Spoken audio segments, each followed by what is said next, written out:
Hey, Chris Jenkins, credentialed member of the media, covering the Carolina Panthers for Charlotte Vibe, aka Man of the People. Yes, I'm back. Big thanks to my co-host Andre Cassidy for holding it down for me yesterday.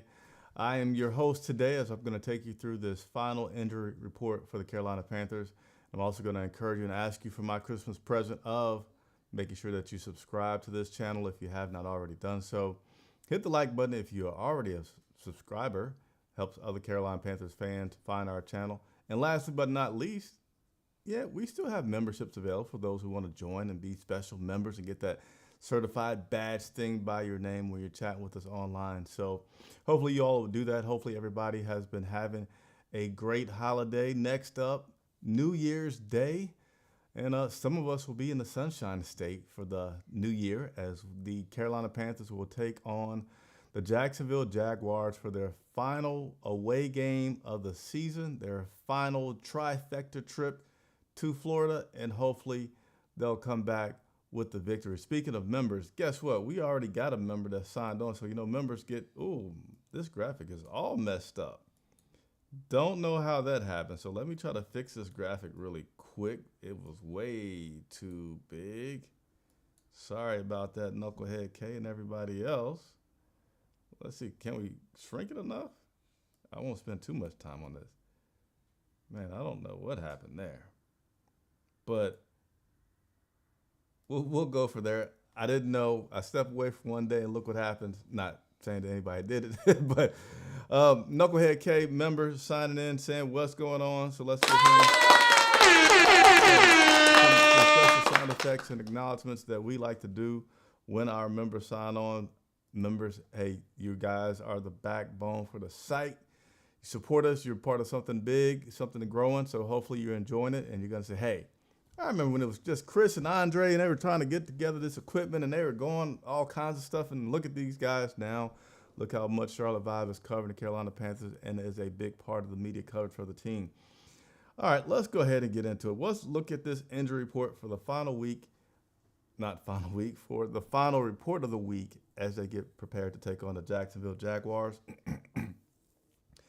Cornerback Troy Hill, who suffered a concussion last week, is going to be out this week. And then the rest of the guys are questionable. So all these guys that are questionable, pretty good chance that they will make it this Sunday. But we'll, final word comes on Sunday. But we have offensive tackle Akeem Ikwanu, who's dealing with his foot, limited in practice. He is questionable. Cornerback J.C. Horn with his toe. He was limited in practice as well, so he is questionable. We have linebacker Frankie Luvu. Luvu has been dealing with a quad injury. Limited in practice. He is also listed as questionable. Linebacker Marquise Haynes, and Haynes has had a tough season dealing with injuries in that back. He was a full participant in practice today, and he is also questionable for this matchup today. Oh, man, we got all the members coming on today. We have Carolyn Chambliss saying, hey, Panthers, keep pounding. So we got to give all the sound effects to her for signing on. Thank you. Again, our members, you guys help us keep going. So really appreciate you all. Thank you. And let's keep going. I think he said if Icky is out, who's the backup? So Icky's going to be in, but, it's just a big rotating group up front. You got Nash Jensen, who's out there and available, but we'll see. I don't think he's going to be out, but appreciate the question, Kay. All right, so there's your injury report. Again, let's flash this up there one more time for everybody to look at, digest that. All right, so something that we don't talk about much, but we're going to touch on it here today, is the injury report for the other team. This is major. Trevor Lawrence is out for the Jacksonville Jaguars. Again, Trevor Lawrence, the quarterback for the Jacksonville Jaguars, drafted out of Clemson in 2021, is out. This will be Trevor's first game in 49 straight starts that he's going to be missing. He is only second behind Patrick Mahomes. I did not look up the exact number for Patrick, but yeah, Trevor Lawrence is going to be out versus the Carolina Panthers. So certainly separate from, him being hurt, it's like, okay, the fact that they don't have their star quarterback out there, that might mean that the Carolina Panthers have a much better chance of winning.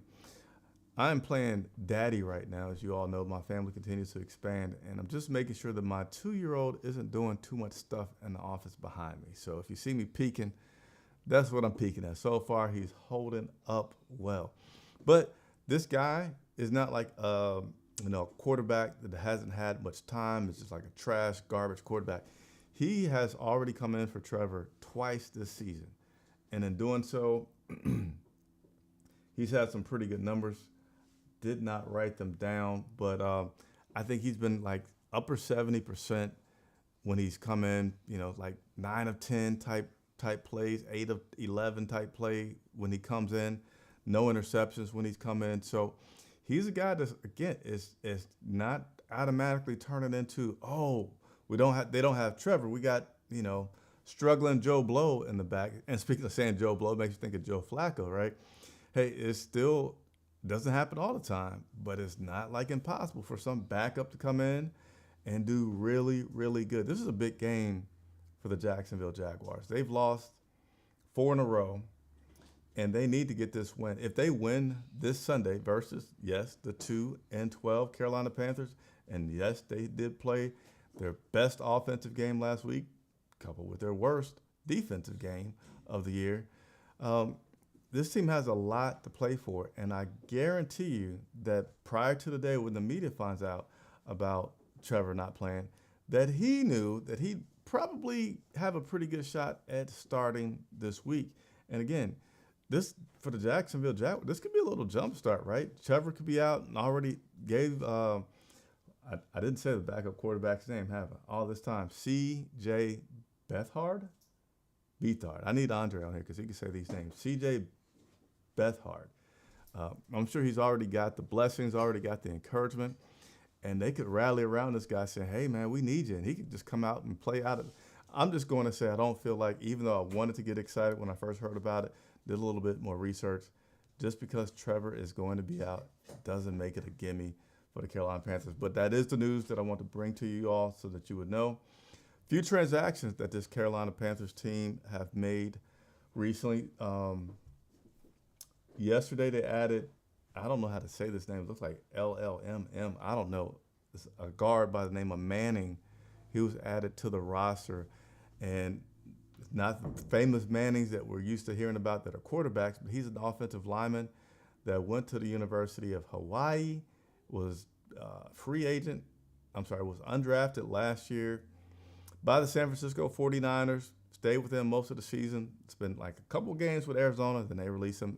San Francisco picked him back up, and now we have signed him to our 53-man roster, which means by the rules of the 53-man roster, of taking someone off a practice squad, he's going to be a Panther for the rest of the season.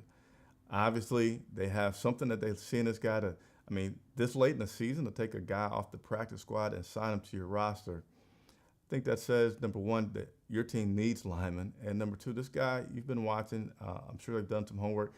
We had like Steve Wilkes and a few other players and things out there, so there's no telling who made calls to kind of get some more information and say, hey, is this guy legit? But Coach Chris Tabor today, interim head coach Chris Tabor today, did not give any indication of what we may see out of Manning this Sunday, if anything at all. So we'll just, I don't know. I kind of think that you don't bring a guy in with only 2 games left to the active roster to have absolutely no role for him the first game back. It's not like we're a playoff team and you're going to say, hey, we could ease him in, maybe not this week, but next week. It'll only be 1 game.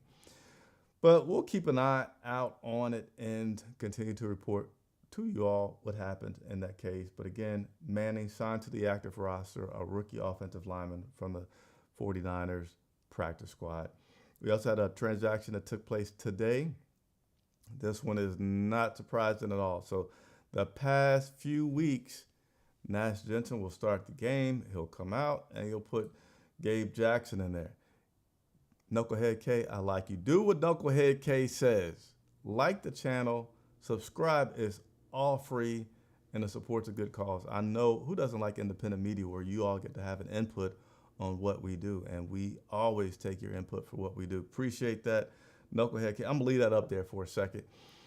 Gabe Jackson has been elevated his maximum amount of times for the season, and as a result, he has been signed to the active roster. So congratulations on Gabe getting that paycheck. Part of the 53-man roster will finish out the season as such for the Carolina Panthers. Tabor wouldn't say if he's going to start, but I mean, if you replace the guy twice, you've been elevated, yeah, you're trying to win. Let's just go ahead and start Gabe Jackson this Sunday versus the Jacksonville Jaguars. That's about all that I have for you today. That gets you up to date. Again, appreciate the Knucklehead K with his information there. We got the real son child that signed on late. Let's go. Keep pounding. Let me ask you this before I get out of here. How do you all feel about a victory this Sunday against the Jaguars? They need to win to get to the playoffs, so they are going to certainly be ready to play. They've lost 4 straight, but they're atop the AFC South. Yeah, at 8-7, 3-way tie with the Houston Texans,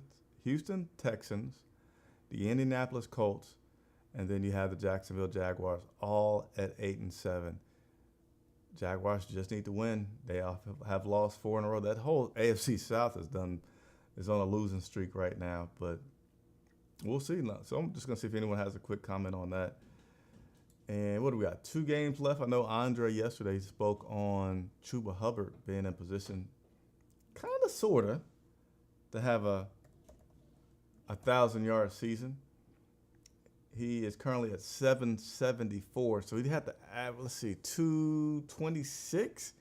Man, that'd be tough, but that would be an exciting story. You know, if he could just manage to have a big game this Sunday, like 150, and then just need like 80 for that last game, that'd be exciting.